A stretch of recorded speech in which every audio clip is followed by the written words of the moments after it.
After nga namin kumain ng lunch ay nagpa-picture na kami ni Pastor at ni Ma'am Ana sa loob po ng church. Yan, kasi parehas silang Bisaya. Parehas kami mga Bisaya. Si Ma'am Ana ay taga Cebu at si Pastor naman ay Bisaya rin.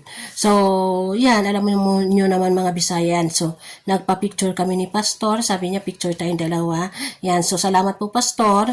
And, yan, si Ma'am Ana. Yan, so nagkwentuhan kami. Yun, nag-bless pa sila sa akin. Yan, so, si Ma'am Ana ay 29 years old pa lang siya. Yan, so, siguro si Pastor ganun din yung edad niya.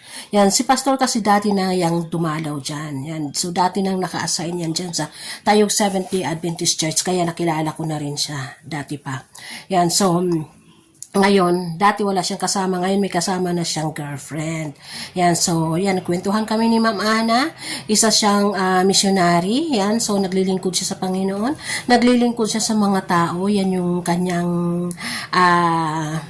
kanyang work sa buhay, yan. So, ang maglingkod sa Panginoon ay kaligayahan niya. Yan, so, sinare niya dyan yung mga pagkain nila, kung ano mga pagkain nila, kung dati ay puro karne, na nagtatrabaho pa siya nung college sa magandang trabaho. Ngayon ay mas larong gumanda kasi puro mga healthy foods yung kanyang kinakain, wala ng karne. Yan, so healthy kapag kumilos daw, bumangon sa umaga, sa araw-araw na pag-kilos, maganda yung kanyang kanyang katawan.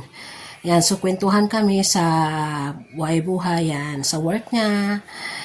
Yan, so mabait si Ma'am Ana. Yan, so maraming salamat Ma'am Ana and Pastor sa pagpunta nyo sa Tayog Seventh-day Adventist Church.